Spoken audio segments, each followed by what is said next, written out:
Hi, it's Born1975 and welcome to Elite Dangerous, and it is that time. It's that time.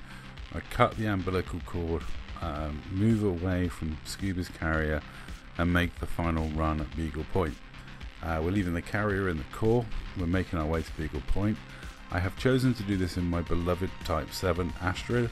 I made some concessions to the journey. I put a couple of AFMUs on there, took the weapons off to increase the jump range, and that was about it really. I even left the chaff on there. I should have put another heatsink on there thinking about it, but I did the minimal preparation because I didn't really want to go through a lot of preparation for this trip. I didn't want to think too heavily about what I've just committed to. But we've been doing exploring light. We've been hanging around the carrier, you know, taking it easy, having day trips out from the carrier, doing exploring in and around where the carrier's at. This now is the point at which we have to cut that umbilical cord and head out and just keep going until we get to Beagle Point. Scooby's planning to do this in the Carrot. I'm doing this in Astrid, my Type 7. We both have 40-ish light year jump range, and yeah, I'm gonna have to do it. I'm gonna have to, you know, get into neutron stars, make those longer jumps, just push on and eventually get my way to Beagle Point. This is the bit I've been dreading. This is the bit where I feel the space madness is most likely to kick in. When I'm staring down at 400, 500, 600 jump stints to get to like the waypoints that we've got, yeah, it's crazy. That's the bit where I think the space madness will start to kick in. That and the journey back. The journey back's the one that's like, that's probably going to be worse, but WikiBee's provided a load of locations that we can have a look at, and some other people have provided locations we can have a look at. So once we get back to the carrier, at least we've got a decent amount of stuff we can do on the carrier jump back to make it interesting. And you know, this is the bit in the journey that I was like, I am definitely kind of dreading. This is the bit where I'm like, oh, was it the right choice to take the Type 7? Was it the right choice to come on this trip? Oh, you know. Me and Astrid went to the core and beyond last time. I did SAG 8 in Astrid. Back in the days when I had a 17 light year jump range before engineering, or at least before I'd done an engineering, I think. It was when Jax first jumped out to Glogonia. I did the community goal bringing cargo to Jax, and then went on to the core and then jumped back. And on the way back I went space mad because I ended up in the dead zone between the spirals because I didn't know enough then. And now I know a little bit more, but I don't know a lot. Especially when it comes to being out in the black. But maybe the Type 7 is not the best choice, but have a listen to this. Heading off that way now. Ooh.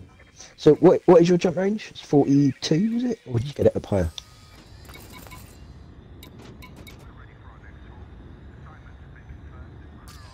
Right, I'm just ahead of you then. I got 43. So it's about there or thereabouts, isn't it? So.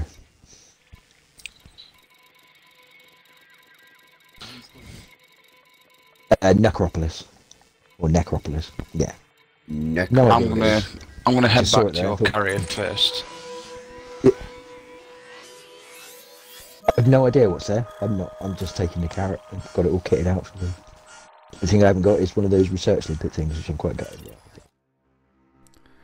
I mean, crazy as it is, I am glad I chose to do this in my Type 7.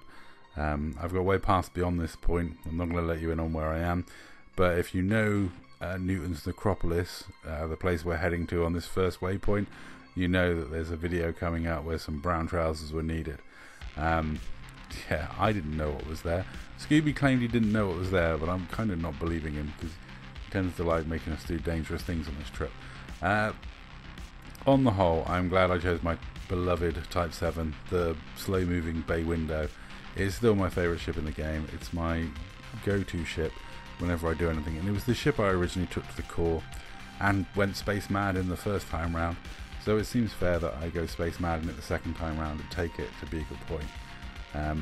Me and Astrid, I'm never going to get to do the one thing I always wanted to do on this game, which was land on the planet that Moorcock Cooperative orbits, Calenus.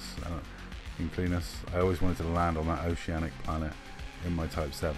That's never going to happen.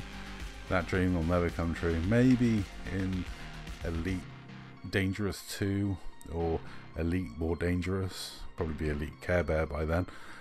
But, you know, maybe in a sequel, maybe one day we'll get to live out that dream. But, you know, I hope if they ever make another Elite Dangerous, they put the Type 7 in and they make it look like it does now, because it is my favourite ship in the game. It's the ship I fell in love with.